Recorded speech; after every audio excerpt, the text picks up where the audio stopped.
오늘부터 은혜의 수단 세 번째 기도에 대한 말씀을 최대 4주, 5주 정도 이제 나눌 텐데요. 오늘은 기도에 대한 한 문답 가지고 좀 포괄적인 개념을 좀 나누려고 하는데 저는 개인적으로 참 이 부분이 궁금했습니다. 당대 최고의 목회자, 신학자 151명이 어린아이들, 이제 막 기독교로 개종하신 분들에게 기도를 과연 어떻게 효과적으로 가르칠까 궁금한 마음이 있었어요. 그래서 이제 좀 그 부분을 좀 살펴보도록 하겠고요. 다시 한번 안내를 드리면 오늘 가르치는 내용은 어린아이들 또 초신자를 대상으로 한 교육이기 때문에 기도가 좀 깊이 다뤄질 수는 없을 것 같아요. 그것은 다음 주부터 다뤄지니까는요. 더 열린 마음으로 기다려 주시면 감사하겠습니다. 우리가 오늘 기도에 대해서 배울 텐데 우리는 신앙생활을 하면서 그 첫날부터 어떻게 보면 기도를 배웠고 기도를 해왔던 것 같습니다. 그래서 이 기도라는 단어는요, 우리 모두에게 너무나도 익숙한 것 같아요.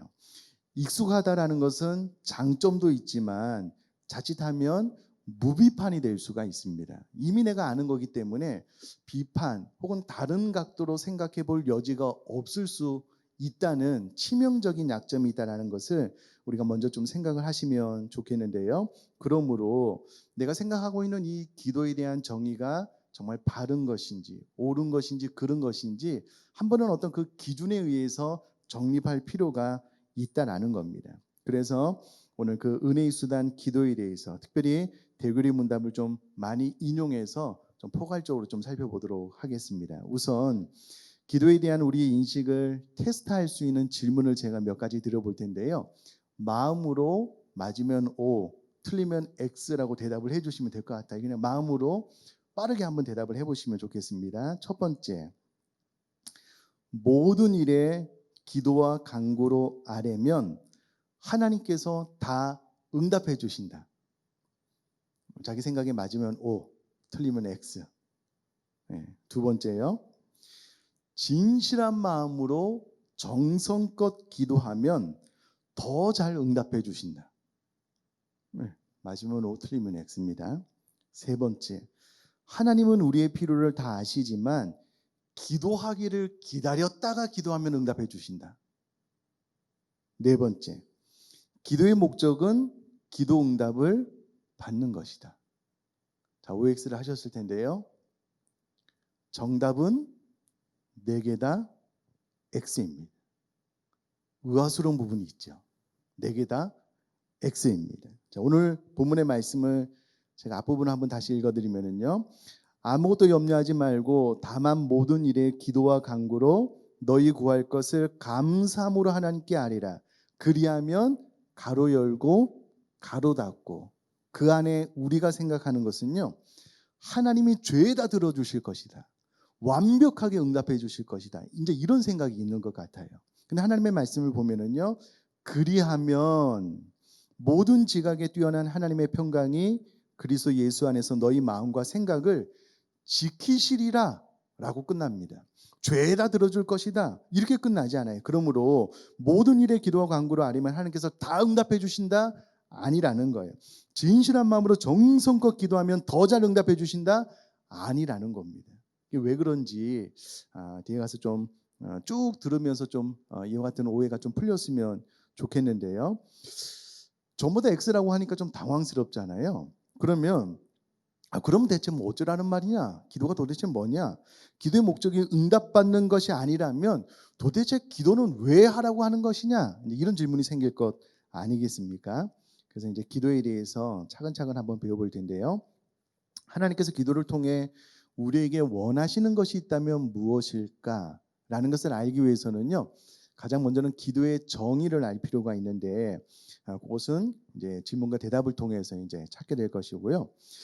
기도에 있어서 그러면 가장 중요한 것이 있다면 그것은 무엇일까라고 질문을 던져보면 우리는 그렇게 생각을 해요. 기도 이꼬르 기도 응답. 그러므로 기도에 있어서 가장 중요한 것은 기도 응답을 받는 것이다라고 생각을 많이 하는 것 같습니다. 그러나 기도에 있어서 가장 중요한 것이 무엇이냐면요. 얼마나 우리 자신의 수준과 차원이 변하느냐라는 부분입니다. 기도를 통해서 응답을 얼마나 많이 받느냐, 이것이 포인트가 아니고요. 기도를 통해서 내가 얼마나 많이 바뀌느냐, 어떠한 태도, 어떠한 자세를 갖게 되느냐가 정말 중요한 문제라는 겁니다. 우리가 우리의 필요를 하나님께 구하느냐 구하지 않느냐는 하나님을 의지하느냐 의지하지 않느냐라는 말이고요. 하나님을 의지하는 자는 기도를 통해서 우리가 하나님을 의지합니다, 의탁하는 것을 나타내는데요. 그러므로 기도에 있어서 가장 중요한 것은 응답 이전에 내가 하나님을 의지하는 신앙생활을 하느냐가 더 주 포인트고, 우리는 기도를 통해서 하나님을 의탁하는 신앙생활하는 자세를 갖게 되는 것이 가장 중요하다라는 겁니다. 그런 자를 성도라고 부르고요. 하나님을 의지하는 자를, 하나님 아버지를 의탁하는 자를 하나님의 자녀라고 부르기 때문에 그렇습니다. 그런 우리들에게 하나님께서 응답해 주시는데, 그 이전에 우리는 하나님을 의지하는 자로 또 하나님의 자녀로 기업고 만들어 가기 위해서 우리에게 기도를 허락하셨다라는 겁니다. 그러므로 우리는 기쁠 때나 슬플 때나 아이처럼 늘 하나님을 의지하고 하나님과 늘 함께 붙어 있으면서 함께 지내고 싶어하는 사람이 되는 것이 중요하고요. 그렇게 될 때 비로소 우리 마음속에 더 하나님을 영화롭게 하고 싶다, 하나님을 영원토록 즐거워하고 싶다라는 마음의 소원이 생기기 때문에 이와 같은 자세를 갖는 것이 가장 중요하다라는 겁니다. 자, 그렇다면 기도응답이라는 것은 과연 또 무엇일까라고 했을 때 여러분, 이 개념도 중요합니다. 올바른 기도응답이라는 것은 우리가 바라는 것이 이루어지는 것이 아닙니다. 우리가 생각할 때 기도응답은요, 내가 하나님 앞에 기도하면 하나님께서 내가 기도한 것들을 100% 응답해 주시는 것을 올바른 기도의 응답이다라고 생각을 하는데, 사실은 그렇지가 않습니다. 성경에 말하는 올바른 기도응답이란 오히려 우리에게 바라시는 하나님의 뜻이 무엇인지를 우리가 알게 되는 것, 이것이 성경이 말하는 올바른 기도응답입니다. 예수님 표현대로 하자면 나의 원대로 마옵시고 아버지의 원대로 되기를 원합니다. 그래서 아버지의 원이 무엇인지, 하나님의 뜻이 무엇인지를 알게 되고 그대로 살게 되기를 원하는 것, 이것이 우리들의 기도의 핵심이고, 이 기도가 응답되었을 때 우리들의 기도는 응답되었다라고 말을 할 수 있다라는 겁니다. 이런 관점에서 보면 우리는 기도응답을 받기를 싫어해요. 왜냐하면 내가 원하는 것, 내가 갈망하는 것이 내 손에 쥐어지면 이것은 기도응답이다라고 우리 스스로 정의를 내리고요. 그렇지 않게 되면 나는 기도응답을 받지 않았다, 이렇게 되는 거예요. 여러분, 우리 사랑하는 자녀들이 가끔 우리 부모님께 마트에 가서 비싼 장난감 사달라고 떼쓸 때가 있잖아요. 그러면 우리 부모님 생각에 합당하고 적절하면 그것을 사주지만, 그렇지 않으면 혹은 기다려야 될 때가 있으면 기다려야 된다라고 이야기를 하는데요. 자녀 입장에서 보면 늘 부모님이 내 마음의 소원은 들어주지 않아, 나는 아빠 미워, 엄마 미워, 이렇게 한다면 우리 부모님의 마음이 상하잖아요. 똑같습니다. 웬일인지 우리가 신앙생활을 할 때 기도응답이라고 하면은요, 내가 원하는 것을 간절한 마음으로 부르짖어 기도하면 하나님께서 그 부분을 응답해 주신 것을 기도응답이라고 생각하는데, 사실은 바른 개념이 아니라는 겁니다. 또 우리가 이 부분 가운데 우리들 생각을 바꿔야 될 것이 무엇이냐면요, 내가 원하는 것이 내 삶 가운데 응답되는 것보다 하나님의 뜻이 내 삶 가운데 이루어지는 것이 훨씬 더 유익하고 훨씬 더 행복합니다. 이 부분에 대해서 동의를 해 나갈 수 있는 것이 또한 기도의 핵심이다라는 겁니다. 자, 그러면 소교리 문답이 기도에 대해서 어떻게 가르치고 있는지 98문입니다. 98문의 질문, 기도란 무엇인가요? 라고 질문하고 난 다음에요, 이렇게 대답을 합니다. 기도는 하나님께 우리가 바라는 것들을 아뢰되, 기도는 하나님께 우리가 바라는 것들을 아뢰되 그의 뜻에 합당한 것들을 죄에 대해 고백하면서 그의 자비로우심을 감사히 인정하면서 그리스도의 이름으로 아뢰는 것입니다. 한 번 더요. 기도는 하나님께 우리가 바라는 것들을 아뢰며 그의 뜻에 합당한 것들을 죄에 대해 고백하면서 그의 자비로우심을 감사히 인정하면서 그리스도의 이름으로 아뢰는 것입니다 라고 설명을 합니다. 쉽게 이야기하면요, 기도는 기도의 대상이 되신 하나님께 우리의 소원을 아뢰는 것이다 라는 겁니다. 그런데 막 아뢰는 것이 아니고요, 그의 뜻에 합당한 것을 아뢰는 것이다. 그러나 그 마음 중심에 회개와 감사의 마음을 가지고 그리스도의 이름으로 아뢰는 것이다. 이것이 151명의 당대 가장 탁월한 목회자 또 신학자들이 어린아이들 막 회심한 사람들을 향하여 가르치는 기도의 정의라는 겁니다. 자, 일단 기도에 대한 정의라고 했을 때에 우리의 소원을 아뢰는 것이 기도의 정의다라는 것은 마음속에 좀 잘 새겨놓으시면 좋겠습니다. 자, 이것을 좀 더 구체적으로 표현을 해놓은 것보다 좀 섬세하게 또 확대해서 표현을 해놓은 것이 대교리 문답 178문의 기도는 무엇입니까? 라는 질문에 대한 대답인데요. 자, 이것도 한번 읽어드릴게요. 대교리 문답 178문의 기도는 무엇인가요? 무엇입니까? 라는 질문에 대한 대답입니다. 기도는 하나님께, 여기까지는 똑같아요. 하나가 더 들어갑니다. 성령님의 도우심으로 말미암아. 성령님의 도우심이 하나 들어가요. 우리 죄를 고백하면서 똑같습니다. 그의 긍휼을 감사히 인정하면서 똑같습니다. 그리스도의 이름으로 똑같습니다. 우리의 소원을 아뢰는 것이다. 똑같습니다. 대교리 문답은 성령님의 도우심으로 말미암아가 들어갔고요. 이것은 문구가 좀 더 이해하기 쉽게 바꿔놓았다라고 생각을 하시면 좋겠는데요. 다시 한번 기도의 정의를 말하면요, 기도는 우리의 소원을 아뢰는 것입니다. 우리가 기도에 대해서 배울 때에 소위 우리는 기도는 하나님과의 대화입니다 라고 많이 배웠잖아요. 이 정의가 틀린 것은 아니에요. 그러나 소그리 문답이 우리에게 기도를 가르쳐 줄 때 그 첫 번째 정의는 우리의 소원을 아뢰는 것. 그것이 대화의 형식이 될 수도 있고 다른 형식이 될 수도 있지만은요, 직설적으로 기도는 우리의 소원을 하나님께 아뢰는 것이다라고 가르치기 때문에 기도의 정의는 내 마음의 소원을 하나님께 아뢰는 것이구나, 그렇게 딱 정립을 해 놓으시면 좋겠습니다. 근데 이제 이 부분을 우리가 잘 이해하고 받아들이는 것이 중요한데, 우리는 천성적으로요, 우리의 필요를 하나님께 부탁을 잘 드리지 않는 그런 죄인인 것 같아요. 그러면 지금은 그렇지 않은데요. 지금 이제 내비게이션이 있어서 잘 안내를 해주는데, 옛날에 소위 남자들은요, 처음 가보는 길을 갈 때에 웬일인지 절대로 길을 묻지 않아요. 아니, 거기 사시는 분에게 좀 가다가 창문을 열고 어디 찾아가려고 하는데 길이 어딘지 좀 여쭤봐도 되겠습니까? 이렇게 하면 되잖아요. 절대 안 해요. 자기 직감을 믿어요. 뺑뺑뺑뺑 돌고 돌고 돌아서 안 되면 그래도 뭐 어떻게 도착은 하기는 하는데요. 왜 그러냐면 나는 할 수 있다. 내가 누군가에게 길을 물으면 나의 무능력을 드러내는 것이다. 이렇게 생각을 했던 것 같아요. 그래서 누군가에게 부탁을 잘 안 해요. 근데 이것을 하나님에게 그대로 적용을 하는 거예요. 나는 내 힘으로 살 수 있어. 하나님께 부탁하면 하나님 바쁘시고 힘드신데 뭐 나까지 부탁해. 바른 생각이 아니라는 겁니다. 그러므로 기도는 내 소원을 하나님께 아뢰는 것이다. 이것이 기도에 대한 정의이기 때문에 정확하게 이해를 하고 언제 어느 때나 내가 내 마음의 소원을 필요를 하나님께 아뢰는 것이 기도에 대한 정의구나 라고 생각을 하시면 좋겠습니다. 우리가 아뢰는 것을 생각을 할 때요, 부모 자식을 생각을 하면 금방 이해가 될 것 같습니다. 제 아들이 이제 고등학교 2학년이 되어서 이제 기독교 이제 기숙학교에 들어갔는데요. 일주일에 한 번만 전화를 해달라고 사정사정을 해도 전화를 잘 안 해요. 참 가슴이 아파요. 언제 전화를 하느냐? 자기 필요할 때, 뭐 필요할 때 전화해요. 그렇게라도 목소리를 들으면 너무 기분이 좋아요. 그때 이제 안부를 전하는 게 잘 지내냐고.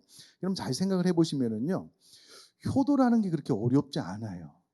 효도가 뭐냐면은요, 부모가 줄 수 있는 것을 달라고 요청할 때 그게 효도가 되더라고요. 진짜 그렇습니다. 제 아들이 전화해서 아빠 엄마 잘 지내요? 나 이거 필요한데 좀 도와주세요. 보내주세요. 그러면 그거를 해서 보내주면은요, 기뻐요. 기도가 이런 거라는 거예요. 내 소원을 하나님 앞에 아뢰는 것. 그러면 하나님께서 듣고 하나님 뜻에 합당한 것을 응답해 주시는 거, 부족함 없이 채워 주시는 거, 그 일로 말미암아 하나님께서 기뻐하시고 또 그 일로 말미암아 하나님과의 관계가 친밀해지는 것, 이것이 기도의 본질이다라는 겁니다. 자, 그런데 이 부분을 좀 세밀하게 쪼개어서 좀 설명을 할 필요가 있어서 대규례 문답을 좀 인용해서 말씀을 드리려고 하는데요. 한 번 더 제가 소규례 문답 98문의 답을 한번 읽어드리겠습니다. 기도는 하나님께 우리가 바라는 것들을 아뢰되 그의 뜻에 합당한 것들을 죄에 대해 고백하면서 그의 자비로우심을 감사히 인정하면서 그리스도의 이름으로 아뢰는 것입니다. 이렇게 되어 있는데요. 기도는 기도의 대상이 분명히 있다는 거예요. 기도는 하나님께 드리는 것이다 라는 겁니다. 그래서 대규례 문답 179문은 우리는 하나님께만 기도합니까? 라고 질문을 하고 난 다음에 쭉 설명을 해주고 있는데요. 정확하게 기도의 대상은 하나님 한 분이다라는 겁니다. 그럼 이에 반대되는 사상이 있죠. 대표적으로 로마의 카톨릭은요, 정확한 발음은 까톨릭이라고 하더라고요. 하여튼 로마 카톨릭은요, 기도의 대상이 하나님께만 하지 않습니다. 성모 마리아에게 혹은 사도들에게 기도할 것을 가르쳤고 지금도 가르치고 있습니다. 고해 성사 등을 통해 사제, 그러니까 성도의 기도를 대신에 아뢰도록 하고요. 성공회에서도 성자들을 통해서 기도할 것을 가르치고 있습니다. 말하고 있습니다. 그러나 우리 개신교에서는요, 정확하게 기도의 대상은 하나님께 드리는 것이다 라고 못 박아서 이야기를 하고 있습니다. 자, 그러면 왜 이와 같은 가르침이 파생되었는가 라고 생각을 해보면 과거 이스라엘 백성들이 그랬던 것처럼 하나님을 직접 만나기가 무서운 거예요.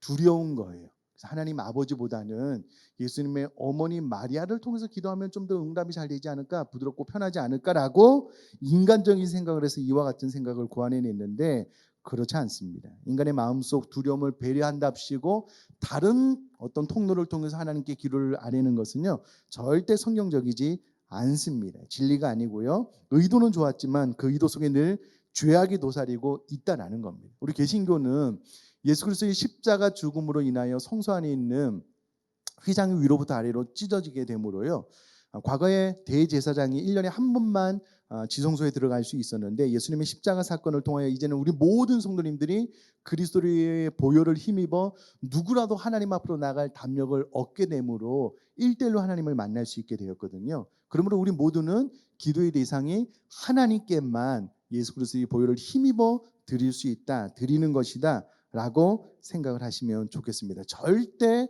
다른 대상을 통해서 기도한다라는 것은 합당치 않고요. 물론 우리가 중보기도팀에게 혹은 목사에게 기도 부탁을 할 수가 있습니다. 교우들에게 부탁을 할 수가 있어요. 그러나 내가 기도할 때는 내가 하나님께만 아뢰는 것이 정확한 기도의 대상이다라는 것을 잘 마음속에 새겨놓으시면 좋겠습니다.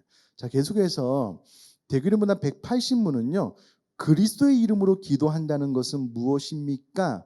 라고 질문을 하고 난 다음에 그의 이름을 언급하는 것이 그저 무의미하고 공허한 단순한 언급으로 끝나는 것이 아니라 용기와 담대함과 힘과 소망을 그리스도와 그의 중보로부터 실제로 끌어당겨내는 것이다 라고 설명을 하고 있습니다. 표현이 참 재미있죠. 어떤 분이 예수 그리스도 믿고 나서 처음으로 이제 이렇게 우리식으로 이야기하자면 순모임 같은 거였나 봐요. 그래서 이제 기도 부탁을 받아서 열심히 기도를 다 하고 난 다음에 기도를 끝내려고 하는데 기도를 끝내는 방법을 모르는 거예요. 열심히 기도했는데 사람들이 같이 아멘을 안 해요. 근데 예수님의 이름으로 기도합니다. 이걸 못 배웠던 것 같아요. 한참 막 2번, 3번 반복해도 기도가 끝나지 않아서 이분이요, 기도 열심히 기도하고 난 다음에 기도 끝 이렇게 했대요. 예수님의 이름으로 기도한다는 걸 모르고. 여기서 우리가 기억을 해야 될 것이 무엇이냐면요, 그러면 예수님의 이름으로 기도한다는 것은 기도의 마침을 정해주는 역할을 하나? 그렇지 않다는 거예요. 우리 모두가 기도 끝자락에 예수님의 이름으로 기도하고 아멘을 함으로써 기도의 끝을 알리는 신호인가? 그렇지 않다는 거예요. 예수님의 이름으로 기도를 한다는 것은 그 이름, 또 예수님의 중보로부터 우리에게 풍성한 유익이 전달되게 하기 위해서 예수님의 이름을 의지하여 기도하는데, 예수님의 이름을 통하여 그리스도의 보혈로 인하여 우리가 성소에 나갈 담력을 얻는 거잖아요. 하나님 앞으로 나갈 담력을 얻는 거잖아요. 그러므로 예수 그리스도의 이름 안에 있는 용기, 힘, 소망이 주어지기 때문에 그 예수 그리스도의 이름으로 인하여 하나님 앞에 기도한다라는 겁니다. 단순히 기도의 끝을 알리기 위한 예수님의 이름으로 기도합니다라는 의미가 결단코 아니고, 예수 그리스도의 그 이름 안에 우리를 위하여 중보하신 모든 혜택들이 우리에게 쏟아지는데, 대결의 문답으로 이야기하자면 끌어당겨 내리는 것이다라고 표현을 하고 있는데요. 그 이름을 의지하여 기도할 때 이와 같은 힘과 소망이 우리에게 부어진다는 것을 기억을 하시면 좋겠습니다. 자, 대결의 문답 181문은 우리는 왜 그리스도의 이름으로 기도해야 합니까? 라고 질문을 하는데요. 그 대답은 죄인인 우리는 비천하고 우리들의 죄와 허물로 이미 죽었던 자이기 때문에 중보자 예수 그리스도가 없이는 하나님 앞으로 나아갈 수 없는 겁니다. 그래서 예수 그리스도의 이름을 힘입어 그의 이름을 의지하여 하나님 앞으로 나아가게 되고요. 다른 어떤 중보자를 통해서 하나님 앞에 나아갈 수 없다. 예수 그리스도의 이름으로만 나아가야 된다라고 가르치고 있습니다. 자, 계속해서 소그리 문답 98문에는 성령님의 도우심이 나타나지 않는데요. 대그리 문답 178문 기도는 무엇입니까? 라고 질문하고 난 다음에 기도는 하나님께, 그 다음에 성령의 도우심으로 말미암아라고 표현을 해놓고 있는데, 대그리 문답 182문에 성령께서는 어떻게 우리의 기도를 도우십니까? 라고 질문을 하고 난 다음에요, 성령께서 하시는 역할에 대해서 이야기를 해주고 있습니다. 그것은 성령님은요 두 가지 역할을 해주고 있는데, 기도로 우리 하나님 앞에 기도드릴 때에 그 하나는 우리를 깨닫게 하시는 역할을 하신대요. 성령님이 오시는 목적이 그거니까는요. 또 다른 하나는, 두 번째는 우리 마음속에 이러이러한 것을 소생시켜 주시는 역할을 한대요. 자, 풀어서 설명을 하면, 첫 번째, 성령께서 어떻게 우리의 기도를 도우십니까? 라고 했을 때 우리를 깨닫게 하시는데, 그럼 우리가 성령님의 도우심을 인하여 기도를 하잖아요. 그러면 내가 누구를 위하여 무엇을 어떻게 기도해야 될지를 성령께서 계속 깨닫게 해주셔요. 알게 해주셔요. 이것은 기도의 깊은 단계에 들어가신 분들, 성령님의 도우심을 얻는 분들은 금방 이 말이 무슨 말인지 이해가 되고 동의가 되실 거예요. 신기하게도요, 기도는 하면 할수록 기도의 제목들이 많아집니다. 기도는 하면 할수록 더 구체적이게 되고요. 기도는 하면 할수록 누구를 위하여 무엇을 어떻게 기도해야 될지가 선명하게 깨달아져요. 이것을 누가 하시냐면 성령께서 우리 가운데 역사하시기 때문에 이와 같은 일들이 일어난다라는 겁니다. 특별히 여러분, 성령님의 도우심으로 인하여 중보 기도를 해보신 분들을 아시겠지만, 저도 이제 대진방을 위해서 하나님의 말씀 받기 위해서 기도하잖아요. 그러면 그분을 묵상하면서 쭉 기도하면 성령께서 깨닫게 해주셔요. 무엇을 위해서 기도해야 될지, 또 어떤 메시지를 전해야 될지, 어떻게 도와야 될지 깨닫게 해주셔요. 그것을 인간적으로 연구해서 알게 되는 것이 아니고요, 성령께서 우리 가운데 역사해 주실 때에 알게 된다라는 겁니다. 자, 이것을 가만히 생각을 해보면, 기도의 단계에 깊이 들어가신 분들은요, 타인을 위해서 무엇을 기도할지, 어떻게 섬겨야 될지 성령님께서 가르쳐 주셔서 더 많이 알게 돼요. 그래서 타인을 섬세하게 알게 되고 섬세하게 돕고 섬길 수가 있습니다. 그렇지 않으면 무뎌지는 거예요.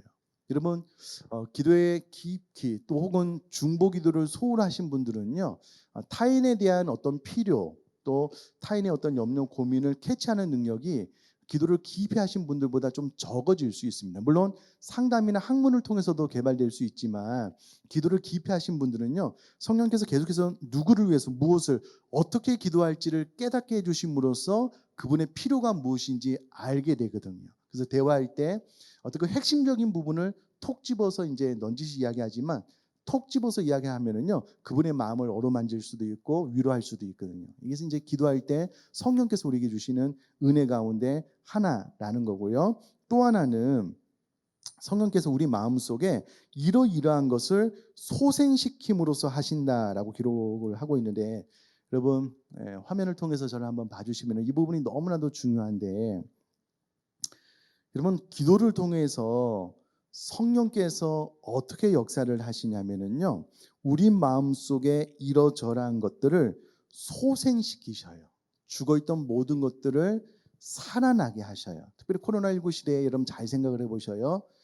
기도가 소홀해지고 기도의 깊은 단계로 들어가지 못한 모든 분들은요, 반드시 그 안에 소생케 되는 영적인 힘들이 사라지기 때문에 삶의 무게를 견뎌나가기가 점점 어려워져요. 영적인 파워, 영적인 힘들이 점점 작아지게 되는 것이지요. 말씀대로 살아가고 싶은 열정이 줄어들어요. 여러분, 기도를 하면 할수록 말씀 묵상하는 것이 너무 신비롭고 재미있어요. 말씀이 송이꿀처럼 다가와요. 근데 기도를 안 하면 안 할수록 그와 같은 능력이 사라지기 때문에 말씀 묵상하는 것도 어느 날 짐처럼 느껴진다니까요. 말씀을 묵상해도 너무 건성건성하게 돼요. 아무런 영적인 어떤 힘이 나에게 전달되지 않아요. 왜냐하면 내 안에 죽어가던 모든 것들이 기도를 통해서 성령님의 역사로 인하여 내 안에 소생케 돼야 되는데 그와 같은 능력이 나타나지 않는 거예요. 그래서 여러분, 기도 생활은 너무나도 중요합니다. 코로나19 시대에 우리가 교회 나와서 예배당에 나와서 기도할 수 있는 시간이 제한됐잖아요. 또 불가능하게 됐잖아요. 그래서 기도에서 우리가 각 가정에서 생명 다해서 기도해야 되는데 이게 또 쉽지 않아요. 그러면 반드시 나타나는 현상이 무엇이냐면 영적인 무기력함입니다. 영적인 힘이 점점 사라지는 거예요. 반대로 우리가 기도를 하게 되면은요, 내 안에 죽어있던 모든 것들이 살아나게 돼요. 그 일을 누가 하시냐면 성령께서 하신다는 거예요.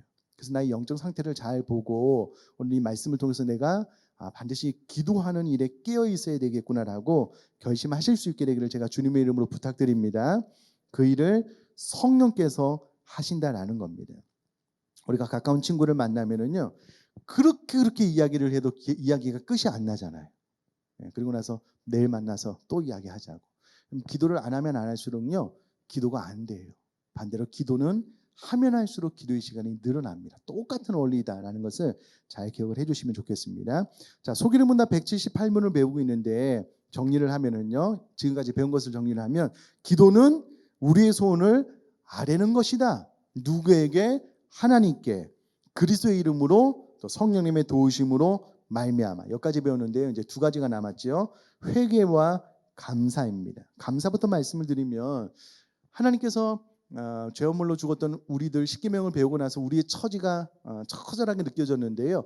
은혜의 통로를 주시고 그 가운데 기도를 주셨잖아요. 그러니까 살 길을 하나님께서 다 열어주신 거잖아요. 우리가 그런 것들을 생각하면서 그의 긍휼을 감사히 인정하면서 기도할 때에 감사한 마음으로 하나님께 알아야 되겠다. 꼭 그렇게 생각을 하시면 좋겠고요. 또 하나는 죄를 고백하면서 회개입니다. 특별히 참 한국교회를 바라보면서 안타까운 마음이 커요. 이 상태가 지속이 되면 코로나19가 끝나도 전도하기가 너무 어려울 것 같아요. 이미 기독교에 대한 반감이 너무 커지고 있잖아요. 물론 우리 교회처럼 정부의 지침을 잘 따르는 교회도 있지만 그렇지 않은 교회가 또 작게나마 있어서 교회에 대한 반감이 커져 나가는데요. 우리가 잘못한 것은 아니지만 같은 기독교 공동체 안에서 우리가 끊임없이 회개했으면 좋겠습니다. 기도할 때 회개. 나의 잘못과 한국교회의 잘못과 우리 모두의 잘못을 끊임없이 회개하는 그 회개의 마음을 담아서 기도하는 것이 중요하다라는 겁니다. 자, 또 회개와 감사에 대해서는요, 또 주기도문을 통해서 계속해서 배우면 되겠습니다. 말씀을 정리를 하면 사랑하는 성도님들, 모든 스포츠가 같은 원리입니다. 여러분, 축구를 배우려면 축구공을 들고요, 운동장에 나가서 차봐야 되잖아요. 공을 차봐야지 축구를 배울 수 있잖아요. 여러분, 수영을 배우려면 수영장 안에 들어가 봐야 되는 거잖아요. 탁구를 배우려면 라켓을 들고요, 탁구대 앞에 서 봐야지만 탁구를 배울 수 있습니다. 기도도 마찬가지입니다. 기도는 기도를 통해서 배울 수 있어요. 시간을 내어서 각 가정에서 하나님 앞에 무릎 꿇는 겁니다. 양반 자세, 양반 다리도 괜찮고요. 식탁에 앉아서 음악을 틀어놓고 하나님 앞에 머리를 숙이는 거예요. 기도는 기도를 통해서 배울 수가 있습니다. 그리고 다 잘 아시는 대로요, 모든 스포츠가 그렇지만 처음부터 잘 되는 것은 없어요. 반복 훈련을 통해서 잘 되는 것처럼 기도도 똑같습니다. 처음에는 저도 회심하고 난 다음에요, 암만 기도를 해도 1분을 넘지 못했습니다. 힘들더라고요. 기도를 계속하면 30분, 40분, 1시간 금방 시간이 지나가요. 사랑하는 친구들, 또 좋아하는 사람들 만나면 한두 시간 금방 지나잖아요. 똑같습니다. 꼭 좀 그런 시간을 회복했으면 좋겠고요. 특별히 이 어려움의 때에 기도해야지만 우리 영혼이 살아날 수 있습니다. 우리 영혼의 힘을 얻을 수 있기 때문에 비록 쉽지는 않지만 꼭 계신 처소에서 시간을 정해놓고 기도에 깨어 있을 수 있는 저와 여러분 될 수 있기를 주님의 이름으로 부탁드립니다.